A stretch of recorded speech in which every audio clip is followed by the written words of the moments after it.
We're back with another episode of the Dirty Laundry Game Worn Hockey Podcast, episode number 38. The comments, the messages I got, and I'm assuming, Paul, you got a bunch as well from the doing the history of GameWorn.net. Holy hell.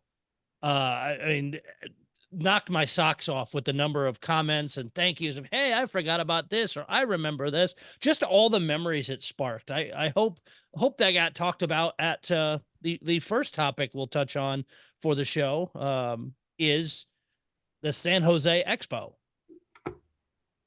Yeah, so we had the show, what was it, 2 weekends ago now? Wow, time's just blurring. Yes, And it is. it went all past my expectations. We've been doing shows for a while, and this is the first San Jose post-COVID show. And, a lot of things have changed. We've been using the Poorhouse Bistro Studio. That's still there, but the Poorhouse itself has moved about half a mile to the other side of SAP. So it was surprising how many calls and texts I got. It's like, Paul, I'm at the Poorhouse and there's no show here. Well, did you look at the address? We had people going to the wrong location, which, no big deal. It's half mile, and we had free parking at our location. So we had about 12 to 14 people setting up tables. The room was actually starting to get crowded, which was really, really nice. A lot of people brought some tremendous displays. We started setup at 8 a.m. Show officially opened at 10. And the walk-through traffic all day just shocked me. We've had well over 100 people there. It might have helped that Kennedy had the bar open. So he was That's serving. funny how liquor and jersey collecting kind of goes hand in hand, too. He was hidden a little bit in the back there, but still, I mean, people made their way there, and lots of beers and Bloody Marys and stuff were sold. Just really, really nice and a great crowd. I mean, some of the displays, I'm sure everyone's seen the photos, and I'll post more, were just really impressive. It was great seeing everyone. Tim Watcher came down from Vancouver and had a small table of stuff, and I worked out a deal with him on a jersey. Terry Bowman, who people might know from the Fantasy Hockey Leagues, not really a collector, but he came out from Phoenix and just absolutely enjoyed it. Brent from LA came up and had a wonderful display of some flyer stuff and flyers related players. And I think that was the out-of-towners, and I'm forgetting one, excuse me. But I had, I had a couple jerseys for others, which sold within the first half hour of being open. Wow. Clearly, he gave me prices too low or something, or the higher desirable. Number of trades. Everyone just had a great time, and I was really happy with how it went. We were doing a fundraiser. Jay Gutierrez, who ran the retail arm for the Sharks and was in charge of the Game Worn program, he passed away in December in his sleep. And, he's left a young daughter and, a family. So we were doing a fundraiser there where people were just donating items, leave money, take whatever you want. And I'm selling some training camp jerseys, dirt cheap, $50 each, $10 each goes to Jay's family. So far, between that and donations, we have over $600 for the family. That check will be going out later this week. So, I mean, we're doing what we can on that. And then other aspect of it, we had the Fireball Cove for the Expo. I'm sorry, for the AHL All-Star Game.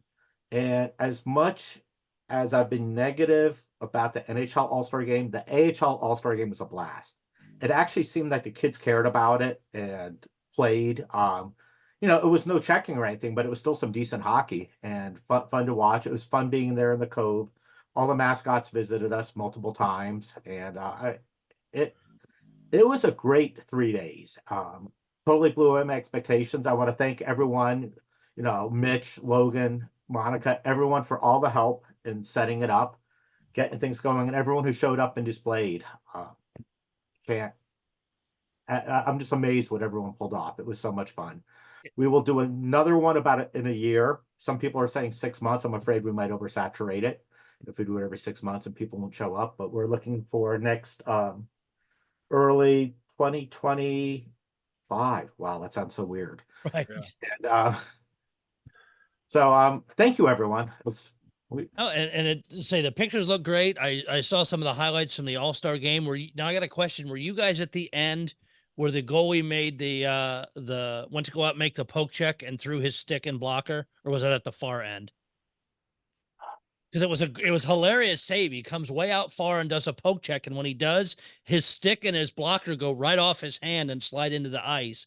And then he comes back into the crease, puts his bare hand behind his back so he doesn't reach out with it, and ends up making a kick save to the side, and finally was able to get his stick and blocker back. But it was a great piece. I didn't know if it was at your end where you guys were at the far side.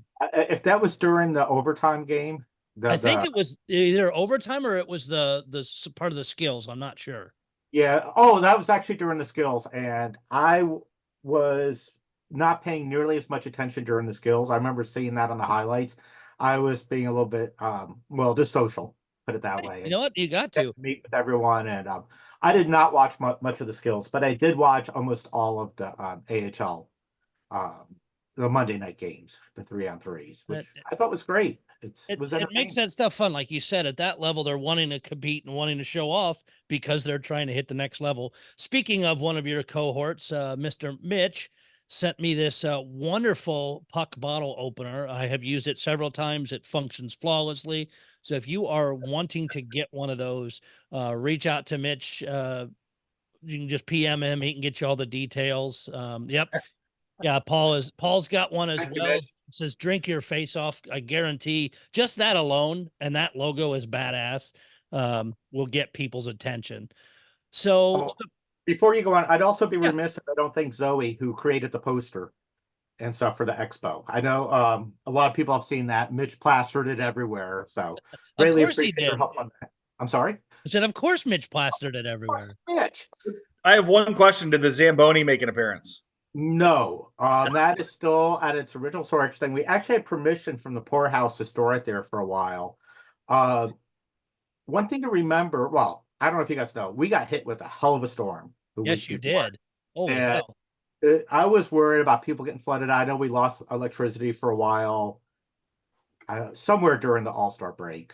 And it was scary how much rain and how much wind we had here. So the Zamboni kind of took a back seat for that. So it's a reason to come out in 2025. Hey, it's a draw for me. Yeah, ready promoting. Yeah. There we go. Let's hope the weather's better. So now we move on to Boston. And I have I'm going to give them a bit before I reach out again to remind them about trying to get them on the show. I have a feeling, because we're already halfway through February, that this will be a post Boston season interview. But they posted their set one, and if I miss any of the details, guys, anybody jump in on this. They posted their home set one auctions on their website on bostonproshop.com with no verifications of bidder, things like that. And I don't know, I did not see what the auction looked like or what system they were using on the website before it was taken down. I haven't seen screenshots to know, or if one of you guys have seen it, let me know. But I'm thinking of like what the Blues use, what other teams use. You've got to register yourself. You got to put a credit or debit card on there. So when it's done, you get billed, and it's a verification thing. But it was a free-for-all, and these jerseys Pasta was in the like 15 or 20,000s, and some of these other people were 50,000 plus, and then they shut it all down. Yeah, it still says Bruins authentic technical difficulties. That's an understatement of 2024 for sure. How did I hear you right? 50K, 50,000. Let me get. I should have been on the Boston page. Before it crashed. Yeah, I meant to grab some of those screenshots, but a bunch of the jerseys were getting just crazy. Let's see. And it was a couple different things and Jeff LaRoche posted it in the Boston Game Worn group. It was originally posted as, get ready for the latest Boston Bruins authentic auction. Will go live Tuesday, February 13th at 10 a.m. Eastern, run through Friday, February 16th, 10 a.m. Start preparing your bids to win a Boston Bruins game used Centennial home jersey from set 1. Tells the games they were worn, key highlights of the game, Charlie Coyle's hat trick, Swayman second shutout, things like that. Let's see. So the highest, and Paul, you put this comment in, the highest bid wins, to keep an eye on latest auction. The winner, this was a crazy thing too.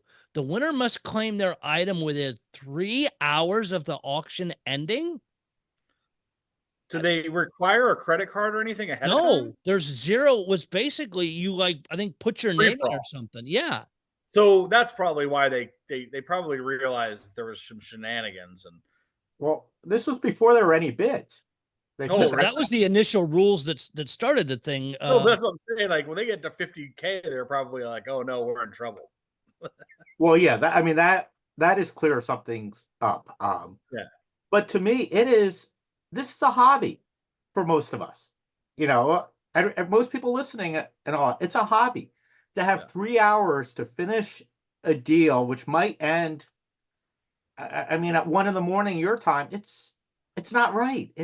I don't know who came up with that. I mean, and you can make it 24 hours, give them a full day. Right. If they're gonna back out, it still works out. The Pastas jersey, this was a day ago before they yanked everything, was at 42 grand. What else was this? Pasternak was had 17 bids, 42,000. I'm trying to see. It just gives you the bid count. And Pastas was pulled first, and they pulled up the other ones, and then everything was shut down. I'm trying to see if there's any other particular pricing. I should have watched or asked on the threads a little bit more. Well, Jason? Yeah. Will we ever know if these were real bids or? That's the big concern, is because there was no verification of who these people were putting in. It sounds like, however they set up the registration process, was a disaster. Yeah. Like said the Blues with their stuff auction, it's name, address, phone number, all of that goes in along with your credit card. Yeah. And the Blues do give, once the auction close, it's 3 business days to pay. It will, if your card's on file, I think it pulls the next day.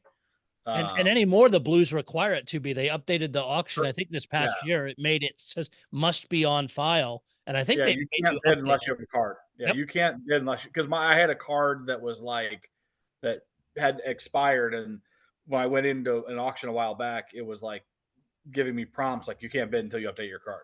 Paul, how does San Jose do with that? Are they similar? I'm trying to think. Well, they don't do too many auctions for the gamers we're talking about, I'm assuming, not like the specialty. No, regular season game. Yeah, so at the Sharks Pro Shop, their auction site, no reserve bidding. I think you have to have a credit card on file to bid. I could be wrong on that. But it closes at, say, 5 p.m., and whoever has the highest bid at 5 p.m. wins. So if a jersey's at 400, you can't do a reserve bid of like 1,200 and expect to get it at 450, 500. You'd get it at 1,200 then. Mm-hmm. So that's a different topic, which I'm not happy with how the Sharks have done that part of the auction process. And now, Nick, do you know any of the NHL teams? Yes. You keep an eye on Yes, how I do they can. do theirs? Yep, I can tell you about Toronto. Talking to Brandon Marsh at Real Sports, you register to the T with everything, and the moment the auction ends, gentlemen, they bill your card. And I asked Brandon, why is that? Oh, Nick, we don't want to chase these people down for payment. The moment the auction ends, billing proceeds. Simple as that. And I'm okay with that. NHL auctions does the same thing too. So does AHL auctions is the same way as well. Yep. I mean, the moment you win, you are charged. The credit card is charged. Yeah. It's just, I don't know how seems to me that's such a basic thing not to screw up. And I don't know, again, I only saw what the screen cap of Pasternak's auction was and then the homepage. So I don't know what auction system they're using. So if anybody listening to this, send me what that is. If you know, I'd be curious to see, but that seems like a pretty basic thing to screw up Yeah. of allowing all these shill, I don't call them shill bids, people screwing around and making accounts and finding out they can just throw it up and not anything be tied to Yeah. real person. So, I mean, some of the issues, and again, I'm not knocking Boston because this is a learning curve for them, a big one, but that you'd think they'd have had their auction stuff really figured out by the time they did their first one. Hey, here's what we're going to do. Here's how the users are going to be. Ask any of the other teams in the league. They're all doing it, to my knowledge, where you're not going to be able to just be a random bidder and throw stupid ass numbers up there. It's even going to junior hockey too. I like because they do junior shirts, Jason and Paul and Wade. Remember the old days I used to go and knock on the team's door and pick up as many as I want. Now they use dash auction. And Yeah. I don't know, Wade or Paul, or if you know, Jason, you have the 5 overtime rule where I still don't understand how it works. You're given one shot to put in your maximum bid, like an overtime situation, you know? But again, full registration, credit card, and the moment it closes, your card has been billed. So that's why the auctions, well, I mean, there's nothing I can do. Teams make more money, guys, don't with auctions rather than sell to a dealer, you know, at $50 a piece but most of the auction houses have checks and balances in there. And as Brandon said, I don't want to be chasing people for payment. The software bills it immediately. Well, I Boom, think, sale. yeah, that's why eBay has changed their policies so substantially over the last number of years.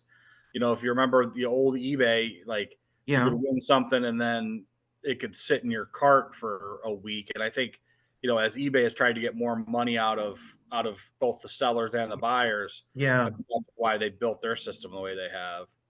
Like a buy it now or a best offer, you have to pay right away. Yeah. Yeah. So the last big piece before we get into Nick and all his fantastic news and interesting hobby discussion is the Major League Baseball got their Fanatics stuff, and boy, are a lot of teams that are more, I guess when we say more players, pissed. The first one we saw was Wade and I saw with the St. Louis Cardinals complaining the pants aren't as good, the jerseys don't fit right, all this kind of stuff. But I want to clarify a point, and this is from Uniwatch.com, which is a great site for this. Is Fanatics is manufacturing the jerseys for Nike. Nike's going to have their logos on them, all that kind of stuff. They're using the Majestics factory in Pennsylvania, but the Major League Baseball made some template changes. They made some other stuff, but it's not in this particular case. I will say it's a combination of Nike, Fanatics, and it appears Major League Baseball, because it doesn't sound like the teams had a lot of. I know the Cardinals pushed their logo a little bit because it was going to get changed more, but The chain stitching. Yep. And Nike said they body scanned over 300 players developing the new template, but I that leads me to having concerns for ours. So go ahead, Wade. Yeah, if you don't. So here's my thing. The one thing I noticed, and I saw it, they changed the template for the numbers and the lettering, and I think they made it a lot cheaper. You know, the same thing happened. The same thing's going to happen with the NHL jerseys. Is it's going to be, and that the big thing we thought was going to help us was they're going to be produced in the same factory. But I think what we're going to discover is same factory, different material is going to be the problem. You know, the question is, what material does Fanatics push to use for this? You know, back to the Cardinal one, forever the Cardinal logo has been chain stitched, which is that rolling, you know, really beautiful, you know, logo for the birds on bats. And they were in talking to a couple of people involved in the Cardinals who I know, had said that both Nike, MLB, and Fanatics were trying to get rid of the chain stitching, which is kind of a traditional part of the Cardinal jerseys. So the Cardinals had to fight really, really hard to even get that to stay because of the cost factor. And then on the other end of it, what ended up happening was they still cheapened it a bunch because it's not all chain stitch now. It looks really bad actually up close compared to the old ones. So, I mean, I think our big concern as hockey guys is going to be the material question is what we're really going to be worried about when they take over is when the Adidas stuff goes away, what material do they pick? And, Like, will they be able to do that? Sorry, that beautiful Chicago Blackhawk feather, you know, the logo of the That's the Blackhawks. same stitching. That's the same thing that the Cardinals use for their Yeah, logo. Yeah, the chain stitch. So let's see what happens. it's concerning, and we've talked about this a little bit on other shows. We've had some inside people reach out with some information saying that they've seen the prototypes for the NHL, and as we talked about before, the dots on the shoulders are gone. The one of the complaints we heard from, I think, at least a couple people is they look very plain, which would be interesting to see. And we just saw Tampa today release their specialty third jersey with the big logo and that kind of stuff. So I'm very cautious. And again, until we get these in front of us, there's still a lot of unknowns, but seeing MLB do it first, it's scary, kind of concerning. Very. Paul, your thoughts? Do the MLB jerseys start this season? Or yes. Okay, Yes. so we're gonna have much better information very, very soon. Yeah. Yeah. Because the Cardinals players were getting ready for, I don't know if it's pitcher catcher stuff or spring training or whatever, but on Uniwatch's page they do have the references to the tweets from the Cardinals and others, and it's not hard. Go to your any news thing that you search for online and type in Fanatics MLB. You'll see a ton of articles on it now. The one thing that they're saying, the one thing that I noticed today, and they were showing a comparison to, if you ever see the fan T-shirts that Fanatics does, they've kind of mimicked the lettering and numbering on the back of the jerseys to that same style arch and letter sizing and shaping.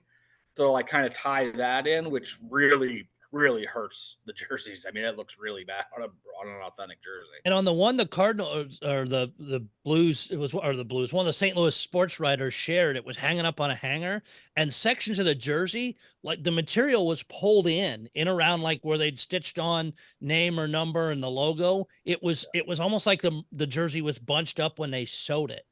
The quality control definitely wasn't there. So I mean, I don't know much at all about baseball jerseys, but it sounds like from what you guys are saying, the customizations are actually being done by Fanatics and not by third parties like we do for the NHL jerseys. Yeah, so the jerseys, I guess the primary ones are getting sent to the teams already done up, because that was another one of the problems with the Cardinal ones was there's a lot of real classy touches the Cardinals have done over the years, where like they'll chain stitch the player's name and number into the hem of them and do some things like that. And that's all gone from what they've seen on the jerseys that are in the clubhouse right now.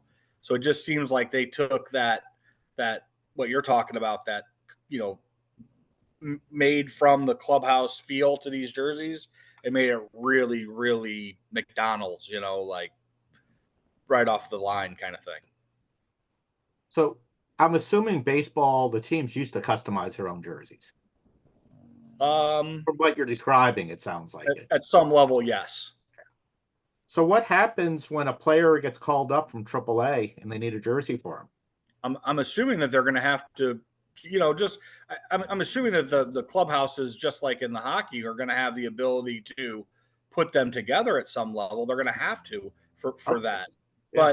But the question is, that becomes another interesting question is, what do those look like versus the ones that have come directly from Fanatics? Or like, that's going to be interesting. I want to bring in I don't think many people know that. It's been confirmed that baseball players get a new jersey every 5 games. Yeah, that's they get issued tons and tons and tons of Yeah. jerseys. Look at eBay, $89 for a game worn Colorado, a game worn Yeah. Phillies, and nobody's If Seattle. you I've ever seen them went as to low as $89. if you ever go to the Cardinal winter warm up, they'll have racks and racks Yeah. of Cardinal jerseys. And like Yadier Molina, if you ever see watch an interview of a ball player in his locker, he may have, like Yadi, they had tons and tons of his jerseys, and they're asking 1,000 for the issued ones, but they're literally 30 of them in a rack, and it's just crazy. Every 5 games. But a guy like that will have 5 in his jersey for a game. Yes. He could Is have this what is this the what we're going to high-end have guys in the NHL next season? Maybe 12 homes, 12 roads? I hope not. Yeah. The other thing that they did too, and I hope they don't do this for NHL, is the names and numbers are smaller. Yes. Yeah.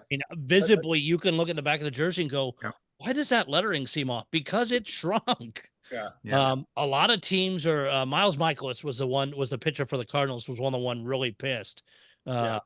So it'll be interesting to follow this. And again, maybe it'll become almost like a Reebok 1.0, 2.0 situation as they do some early ones and realize it's a complete cluster and have to tweak things before the next sets are done. I think that's a safe bet. I really do. I think that at the end of the day, there's going to be some performance issues that they'll have to address from the players, because at the end of the day, they have to make the jerseys work for the players. I think that's a huge part of it. So, just like Reebok had to do it with the 1.0s, the 2.0s, you have to assume that if there's enough kickback from both Major League Baseball players and NHL players, if there's problems with those, they have to do something about it. Yeah, well, I mean, this is a good look. So even if you're not a baseball fan, at least keep an eye on this, just so you can say what the player, because players across the league are already coming out going, yeah, we're not liking this. So yeah, it's frustrating. Yeah, yeah, it'll be very interesting to watch, because we all have concerns from the from our side of things, and Fanatics has been known to cheapen on things, and especially if they're trying to crank out all these teams. I also want to give Fanatics the benefit of the doubt. I mean, here's the good part about these problems that they're having with the baseball jerseys. It's still really early, and they haven't made it to the field. So, let's give them the benefit of the doubt and say that if there are these issues, let's be hopeful that they adjust them before before pitchers and catchers report, and before the season starts and they get into spring training. Let's hope that they maybe make some adjustments. Let's give them the benefit of the doubt. Let's hope. But some of what in reading articles on this too is they said they tried some of this stuff similar to what the NHL does in the minor leagues. So if they've at least had some on-field use of this, and it's still messy, that's a little concerning. But I don't disagree with you. But if they've done some testing and they continue to go with it, that could become a problem. But again, stay tuned as we'll continue to cover this exciting thing as we get closer, because the teams either at training camp or sometime over the summer will be showing these off before the next NHL season starts. Absolutely. Now let's get into the guest of the evening who joined our round table in the square. If you're watching this on YouTube, Nick from World Hockey Jerseys Canada. Excuse me, Nick. Got a lot of different things that he's wanting to touch on, from some rough things he's seen in the hobby to a big old pile of jerseys. Gold mine find, So let's start with. I was like, Nick, go ahead. Remember last time you had me, I was down and out, said about the future, why aren't new dealers, new blood coming in and all that. And it was like a very down point. I tried to sell my company over the holidays, and I sent you some information, Jason, the way it went down. And my God, I mean, why was I strung along for 2 weeks and all that? And at the end, the way he approached it, that basically Paul and Wade, he had no money. He had no money. I was giving him a 20-year company with the inventory and a lot of gems as well, you know? And that's what I didn't like. But you know what? I turned it into a positive, guys. I and I remember meeting up with Milt in Philadelphia just before Christmas, and we went out for lunch. Boy, he loves his beers. I couldn't keep up with him. I couldn't keep up with him after two or three, but it the two people at the table eating lunch and drinking represented almost 100 years in the hobby. And we kind of understood from there, I'm not going to let it go by like that. No way. No way. Not a chance. I wasn't going to. And I decided to keep going. And I found this beautiful collection of over 3,500 jerseys from NHL minors to juniors, obscure stuff like jerseys that have never seen the light of day, you know? So And I how spent long had this five guy days, been and how long had this guy been collecting this? over 40 years. Wow. That's a He lot of had shirts. stuff like minor league jerseys, like the Columbus Cottonmouths with the snake numbers and like uh, obscure Texas League teams and all that. And I spent 5 days with him inventorying it all. Every day it was like a full-time job, but the rewards were awesome in that you were like a kid in the candy store. I've never seen such variety, and today variety is the key, guys, to have in your inventory, you know? So of this 3,500, as you went through them, what were some surprises or things that really shocked you? Um, the amount of minor league hockey, Jason, which and for Paul and Wade, minor league doesn't get its fair share because remember the styles in the 90s and 2000s with the funky numbers from Pro Specialty Corp, John Gray, the way he designed those numbers on the Vipers, on the Columbus Cottonmouths. That cresting was way ahead of the day, you know? The wear, some of those things were the wear on the minor league shirts from the 90s and early 2000s are just phenomenal. The cresting, the colors. You don't see that today. You just don't. And so much now, especially the juniors and stuff, have gone sublimated because it's a quicker turnaround and it's much cheaper than doing a full sewn. That's what amazed me, the variety of minor league shirts from the Southern Hockey League, from the Western Professional Hockey League, from the AHL, IHL, Detroit Vipers, Peoria Rivermen, Columbus Cottonmouths was really nice. Uh, Long Beach Ice Dogs. It was heaven. And I got to spend 5 days doing the inventory. And as the days went by, I was so impressed, and I just kept saying, "Wow, what an amazing collection!" So now So you're did you acquire all of them? sorry, go ahead, Wade. Oh, so you acquired this entire collection? No, no, to sell that collection, it'd be probably take 10 to 12 years. I'd be 70 years old by then. Wait, I took what you see on my auctions right now under WHJ underscore Canada. You see it like the Stillman you guys have seen. Yeah. You saw the Corey Stillman. That's from that collection. It's the So NHL what's is going to very. happen to that collection then? Is that collection going to see the light of day, or is it just being inventoried? And I mean, is that stuff going to start moving around? I believe so. Maybe not with me, but I wish I was a 25, 30 right now, you know? Don't So we all? how many did you end up picking up? Picked up 100 to try out. I picked up NHL, minors, juniors, Team Canada. But I love the minors guys. They did great job back then. The workmanship and all that. And the minor leagues are underrated. Look at my low lock monsters. It's approaching 500. My skipjack, 500, you know? Those People are don't see shirts them every that you day. don't. What's that? You don't see them every day. You don't see them. I have a Cape Breton Oilers. I have St. John's Flames, the black one, the third style. Detroit Vipers, Atlanta Knights. A lot of Those are teams that don't exist. a lot of defunct minor league stuff, which holds its value, Jason, and they're underappreciated. You know. Like you Yeah. mentioned, the Peoria Rivermen. Wade and I both used to go up and see those games. Yeah. Yeah. The minor leagues I love the minor leagues because, with the NHL, with migrate, overproduction and all that, the minors just had a home and a road set. And they were, I have a Kentucky Thoroughblades, Steve Guala. Remember he played with the Sharks? Yeah, yes, I did. Yeah, I can't remember who it was, but I did pick up a Kentucky jersey. Kentucky Blades, not yes. Yeah, Kentucky At the Thoroughblades. And I Expo. have his with the A removed. That jersey it looks like it was used for 2 to 3 years, the amount of wear, because Steve was going back and forth between San Jose and Kentucky. Definitely I'm missed the actually wear.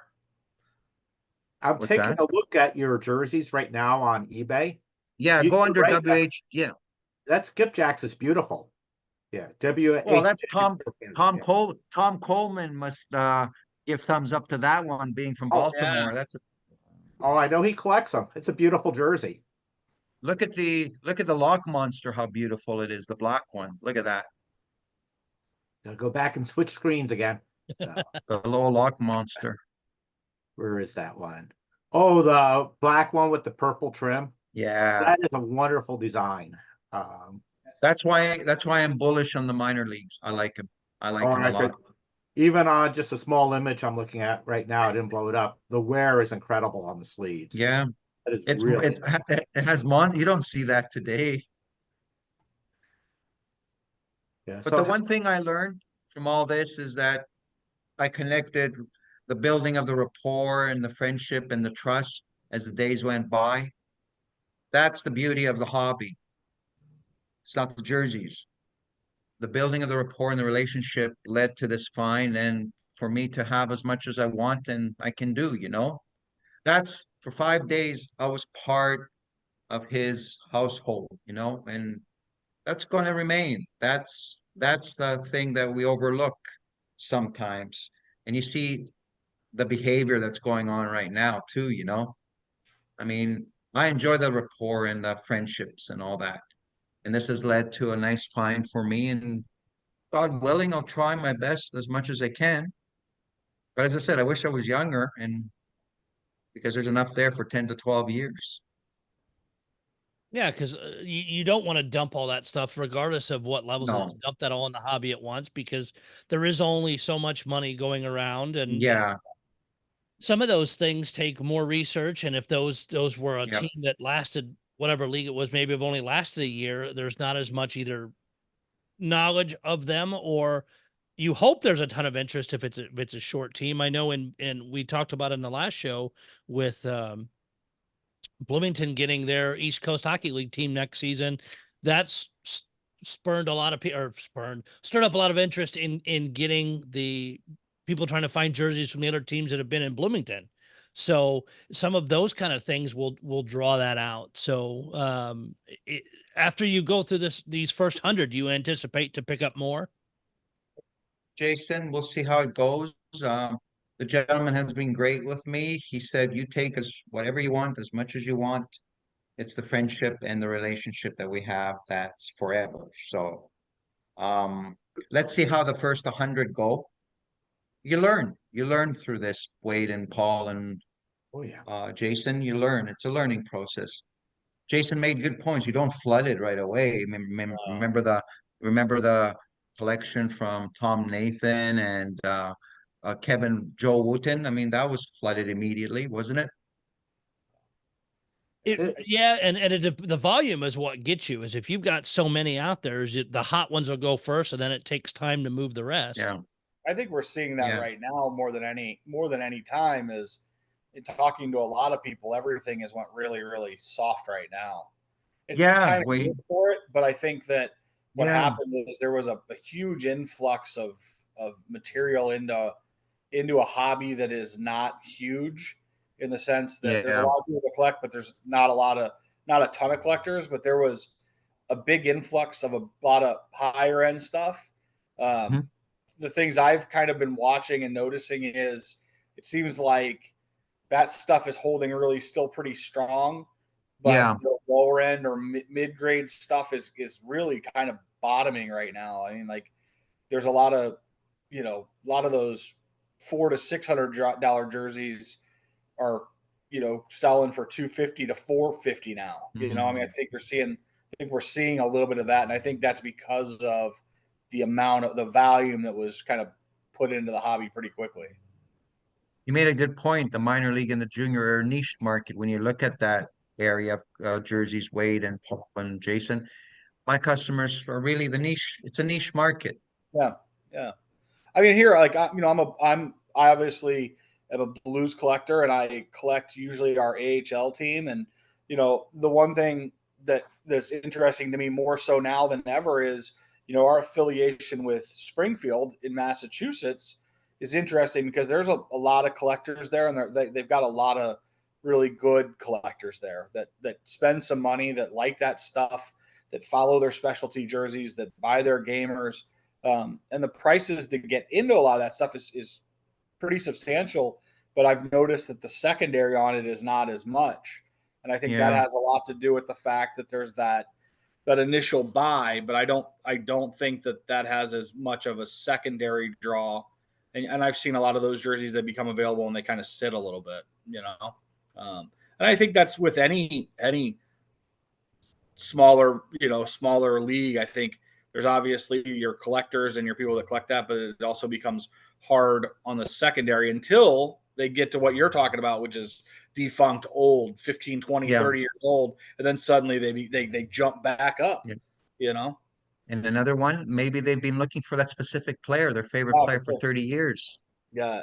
That's what I'm bullish. That's what I'm bullish on. The style, Yeah. the player. Like they may need that to complete their player collection. Yep. We saw that. I think Doc will agree with this. I think we've seen that with the Peoria stuff. There was a period that when the Blues left Peoria and that affiliation kind of died, it seemed like those prices kind of died because a lot of the players that were connected to the team had moved on from the Blues, retired. That connection to Peoria was gone. And now what I've seen in the last probably year or so is Peoria stuff's hot again. Like Oh yeah. especially if it's guys that were Yeah. Blues players who were stars, in Mhm. our organization or made it to the NHL. When those things pop up now, I think and that's like a 5 to 8 year gap. But Yeah, people now are like, man, I really want a David Backus, Riverman's that's right. jersey, or man, I really, really, and so I think that's been interesting to watch that market evolve there in not a terribly long time, but in a 6 to 8 years, shot. Would you agree, Doc? Yeah, because there's a number of guys that have done extremely well. Either went to the Blues after Mhm. Peoria, and then went on and playing for other teams. Yeah. A couple of guys, the one that lost the name in my head, but playing for Seattle right now. I know Mm. his Riverman one's extremely popular, and I think one of them sold not too long ago, if I remember correctly. Yeah. You But see, you seem to kind of go through some of those cycles, and some people are still hot after those AHL teams that no Yeah. longer exist. yeah, absolutely. And the IHL teams, the Vipers, the Salt Lake City Golden Eagles, the Kentucky Thoroughblades, the Atlanta Knights. I mean, Yeah, you could sell those all day Oh yeah, and they get good absolutely. money. And it's good money. because it's a rarity. It's like you said too, is even in outside of because again the AHL, like every other minor league organization, does a lot of specialty jerseys, things like that. But they usually only used at least in Peoria, I know for sure, was two sets of homes and two Yeah. sets of roads of the regular jerseys, and then they had the specialty ones in there. So those you had jerseys with a really good wear. Yeah, Yeah. And that's what I'm banking on, and that's what I'm bullish on. And I think I did a good. I put on my GM cap and selected the first 100, which I think are going to do well. And there, for everybody out there, if you go under WHJ underscore Canada, that's the current auction, and that's a sampling of what's to come in the future auctions. So you don't want to miss that. And say, like I said, that Corey Stillman is just beat to hell from the Yeah. NHL side, and then getting into the minor ones definitely look fantastic. Some neat stuff there. So, what are Yeah. some other things you wanted to touch on, Nick? Well, I mean, and with Paul's being Paul, the main moderator, I mean, of the Game Worn page, the behavior of the last little while. Let's not forget, in the 90s, we used to just take checks and money orders and send out jerseys with no photos to people, and everybody was happy, you know? Which I just took out hockey news ads and just listed the jerseys, no photos, no nothing, and you would just get your check or money order and send it out, and everybody would be happy. Now, the thing that bothers me too is these low ballers, these so-called flippers that want to pay 40, 50 bucks for junior shirts, you know? I mean, guys, it takes work in this hobby. It takes rolling up your sleeves, not hiding behind your computer, but getting up, going on the road, building the relationships and the rapport to have the treasures come. And it's not hiding behind your computer. You And got to work. That's yeah, how I was raised, Jason. And you've just got to Wade be and careful with, yeah, I guess, entitlement may be the right thing, because I've even had people approach me.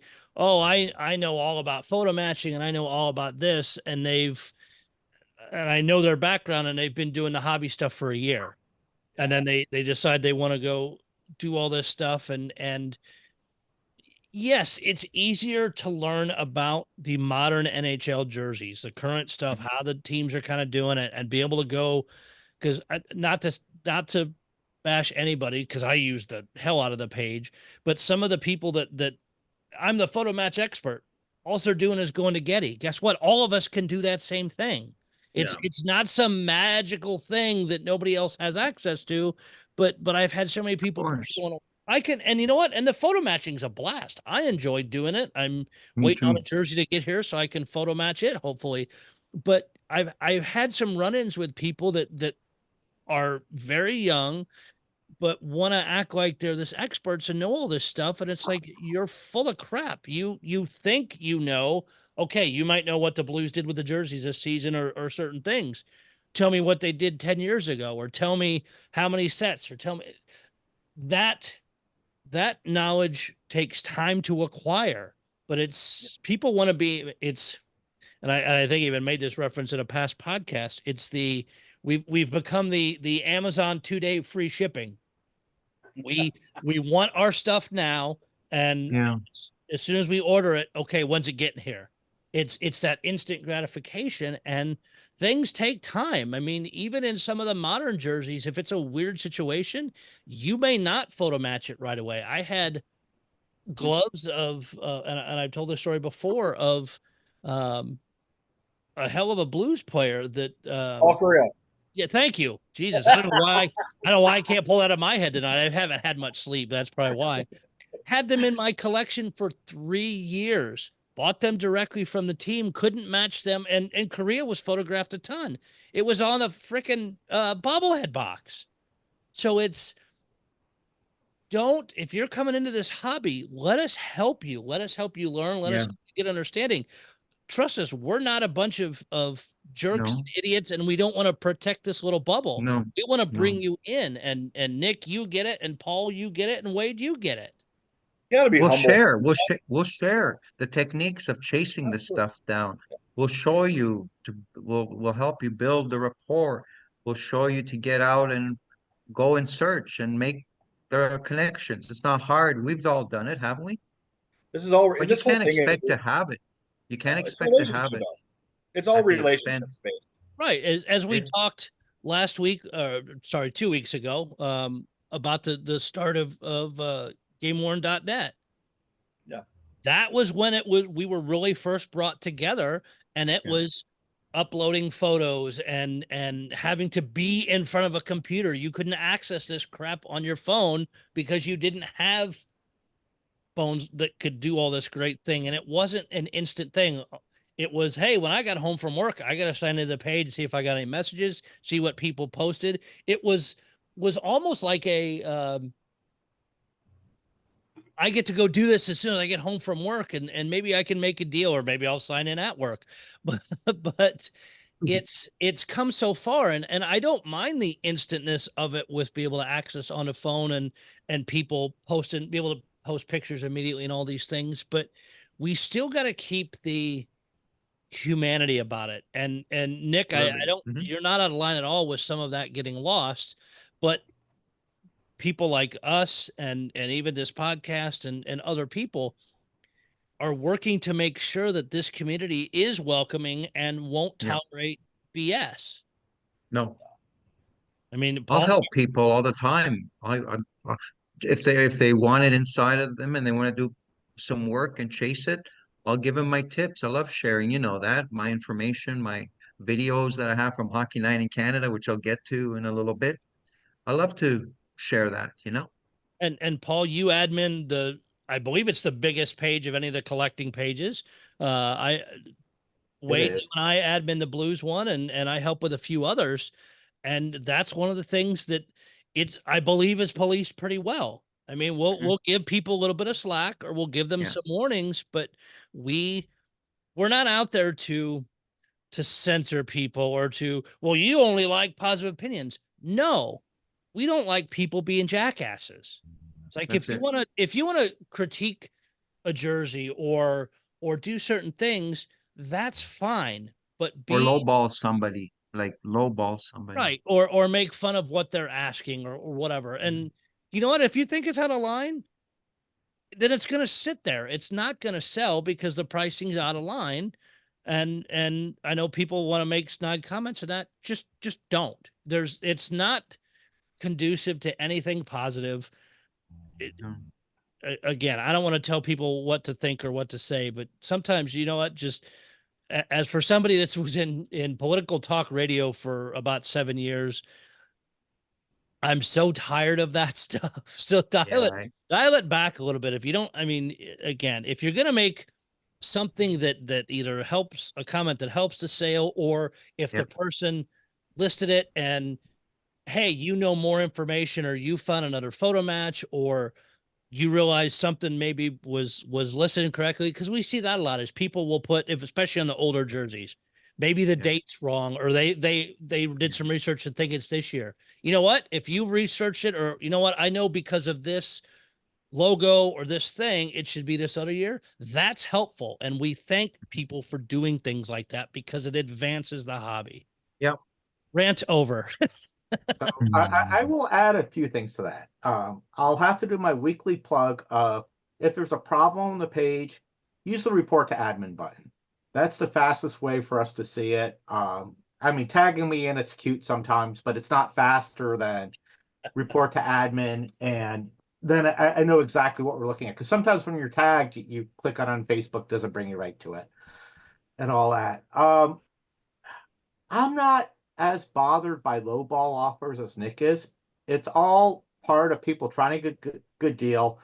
Um, it, and it's easy to say no, or Yeah. say, that's not, and even be more blunt than no, say that's not even in the range of what I'm considering. That doesn't bother me all that much. What has bothered me lately is all the alter jerseys, and there seems to be a lack of understanding of the nomenclature on what is game issued. We've had this discussion many times, Yes. and that because we've had people post game issue jerseys, which are team stock jerseys, basically, made in Canada, whatever, that then they've customized, whether sending it to EPS or wherever, to get the Yeah. name of player on and trying to sell it as legit game issued. Mhm. And at least they're not faking wear and saying it was worn. Mhm. And that we've basically stopped all discussion of, I need measurements of your whatever team's jersey so I can copy it and have, the replica, whatever you want to call it, done correctly. Yeah. So that I mean, that's the one aspect, recently, which has been bugging me about it. But I want to echo what Nick said here, and he said this multiple times tonight. One of the big things in this hobby is the relationships. I've made a ton of friends from this hobby. And honestly, if it wasn't for the friends, I don't know if I would have stayed in the hobby. this long. I think a lot of the, lack of better terms, problem children in this hobby who don't get along with people and are just out there for the jerseys, they don't seem to last that long, or at least they're not vocal. Maybe they pop back up every couple of years and we're reminded. But to me, it's the friendships and stuff in this hobby, which I really, really enjoy. I mean, don't get me wrong, I love getting a great jersey in the mail, but that is not nearly as valuable as the friends we've made. I mean, No, I agree. We've had that conversation a lot, and I think that's one of the things that's important. And here at the end of the day, and I've had I'll leave the person's name out of it, but we've had the conversation, and they always say, "Yeah, but at the end of the day, are they going to be your friends without the jerseys?" And the question is, maybe not as much, but in the same sense, the relationships we form in this are huge. I've had Yeah. a lot of stuff going on in my personal life, which I'm not going to air on our podcast, but I've had some great friends who have been very, very understanding and very, very like interested in making sure I'm okay beyond hockey jerseys. And that's huge, man. I mean, when life's happening and life can hit you pretty quick, it's nice to have a guy or two in this hobby that, like a doc who will hit me up and say, "Hey man, are you doing all right? Everything good?" And I know I've done it for some other people myself, and that community thing is huge. And I think that, like you said, without the community aspect of it, the shirts are the shirts, but having that bigger aspect of the friendships is huge. And I'm so thankful for a lot of you guys. I mean, I'm so blessed to have some really great people in my life because of these silly hockey jerseys.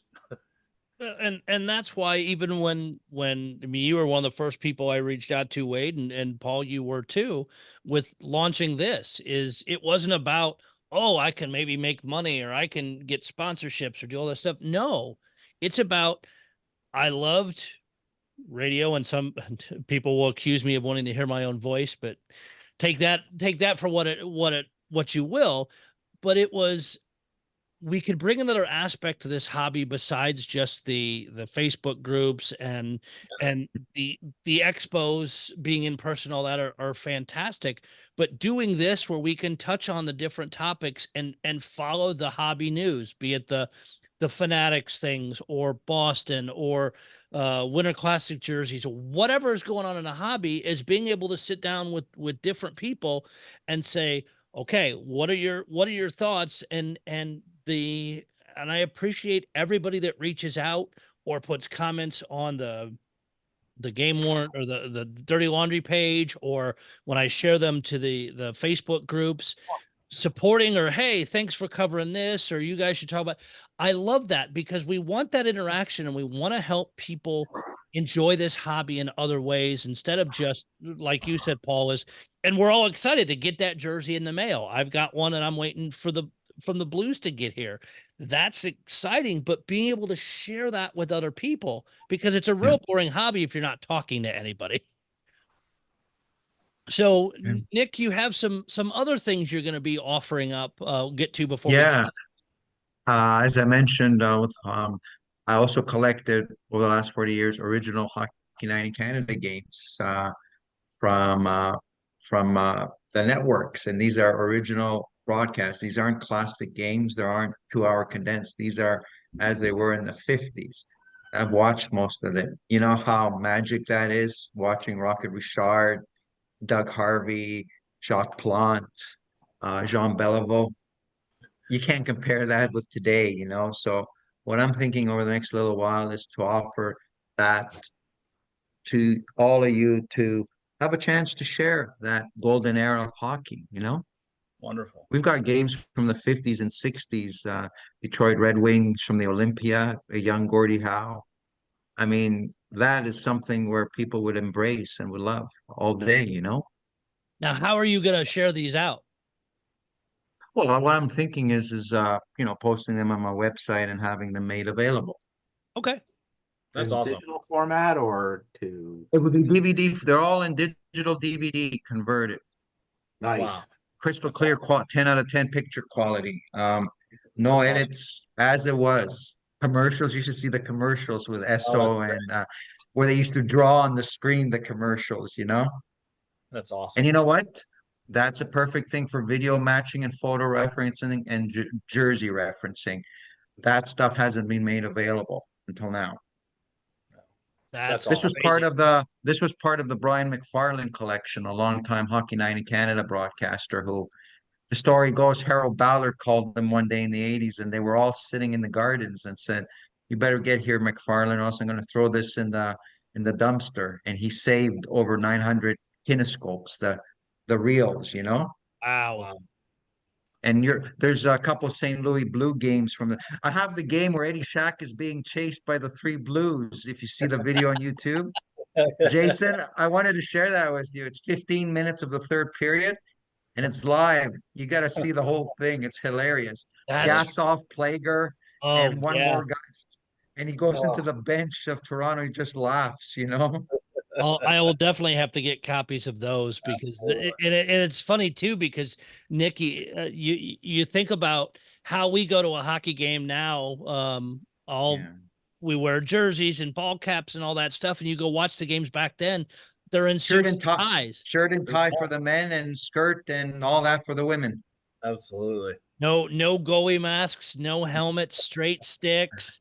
The Uh, clock with the dials, and you couldn't read the time, you know. Right. yeah, No, that's that's And the awesome. games used to start at 9:30 on TV because the owners were edgy that they would eat away at revenue. And these games that I have from the 50s and 60s, they start at 9:30, but that's what it was, you know. I mean, it was joined in progress. And I yeah. recently found the four oldest games that from the first year of Hockey Night in Canada, all original six: Montreal, Toronto, Rangers, Detroit, Boston, Chicago. That's awesome. That's great history.